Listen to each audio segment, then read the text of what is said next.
Hello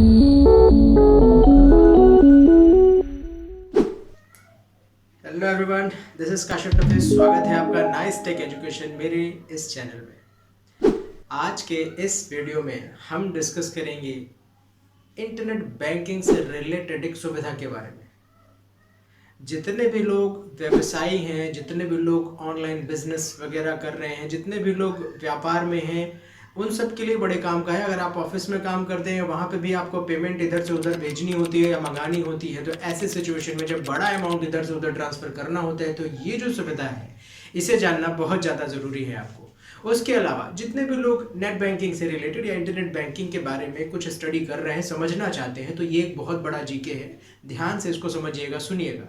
तो आज का जो चैप्टर है वो है आरटीजीएस और एनईएफटी के बारे में। ये दो सुविधाएं रिजर्व बैंक ऑफ इंडिया ने सभी बैंकों में लागू की काफ़ी समय पहले से।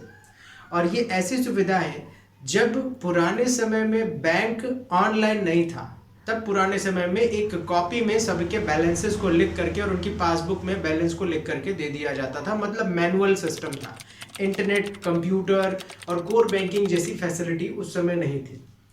जैसे ही बैंक में नेट बैंकिंग चालू हुई, इट मीन्स वो वाला नेट बैंकिंग नहीं जो हम लोग पर्सनली यूज़ कर रहे हैं। बैंक का नेट बैंकिंग कहने से मतलब ये है मेरा कि एक बैंक दूसरी बैंक से और सारी बैंक आपस में कनेक्ट हो और अपने हेड ऑफिस जहां उनका सर्वर है वहां से कनेक्ट हो। इसके लिए सारी बैंकों को आपस में नेटवर्क में सेट किया गया। सारी बैंक ऑनलाइन हो गई।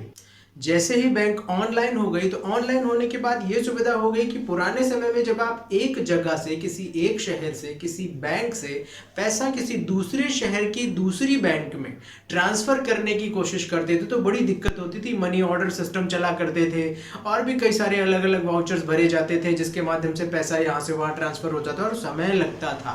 6 से 7 दिन समय लगता था यहाँ से दूसरी जगह पैसा भिजवाना। तो दिक्कतें होती थी। एक मान लीजिए आप स्टेट बैंक के यूज़र और दूसरे शहर का व्यक्ति भी स्टेट बैंक का यूजर है, तो थोड़ा ठीक। लेकिन अगर आप स्टेट बैंक के यूजर है और वो सेंट्रल बैंक का यूजर है, वो इलाहाबाद बैंक का यूजर है, वो बैंक ऑफ बड़ौदा का यूजर है, अब इस बैंक से उस बैंक में पैसा कैसे जाए? तो ये उस समय पॉसिबल नहीं था। जैसे आज आप जाते हैं, एक वाउचर भरते हैं और उसके खाते में आप पैसे ट्रांसफर कर देते हैं। इन्हीं सभी सुविधाओं को ईजी करने के लिए, कस्टमर्स और क्लाइंट्स की जो ज़रूरतें हैं उसको आसान बनाने के लिए, सुविधा देने के लिए रिजर्व बैंक ऑफ इंडिया ने सारी बैंकों को ऑनलाइन लाया। ऑनलाइन लाने के बाद ये फायदा हुआ कि इस बैंक से दूसरी बैंक की शाखा, दूसरी शाखा की बैंक में पैसा ट्रांसफर करना बड़ा आसान हो गया। इसी को ध्यान में रख करके आरटीजीएस सुविधा बनाई गई, एनईएफटी सुविधा बनाई गई।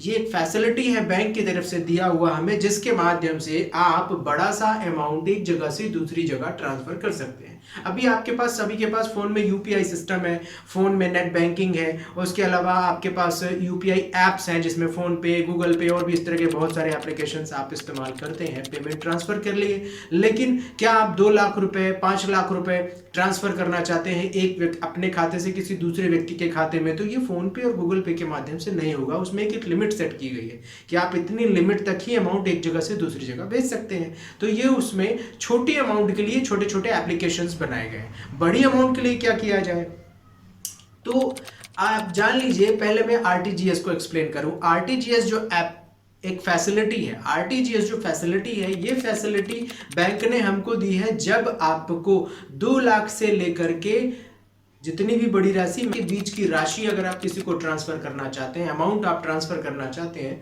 तो इस अमाउंट को ट्रांसफर करने के लिए आपको आरटीजीएस की फैसिलिटी यूज कर सकते हैं। आप बैंक जाकर के अपने बैंक में जाएंगे और कहेंगे कि मुझे 5 लाख रुपए फला खाते में आरटीजीएस करना है। वो चाहे किसी भी शहर की बैंक हो और कोई सी भी बैंक हो, और इधर हमारी कोई सी भी बैंक हो, ये आरटीजीएस इंस्टेंट हो जाएगा। आरटीजीएस इंस्टेंट होता है, मतलब तुरंत पैसे ट्रांसफर हो जाते हैं आरटीजीएस के माध्यम से। इसके अलावा, अच्छा, आरटीजीएस का फुल फॉर्म क्या है? रियल टाइम ग्रॉस सेटलमेंट, ये आरटीजीएस का फुल फॉर्म है। इसके बाद अगर आप एनईएफटी में आते हैं, तो एनईएफटी है national electronic fund transfer, NEFT का फुल फॉर्म है। तो एनईएफटी जो होता है, ये भी पेमेंट ट्रांसफर करने की आरटीजीएस जैसी ही एक फैसिलिटी है।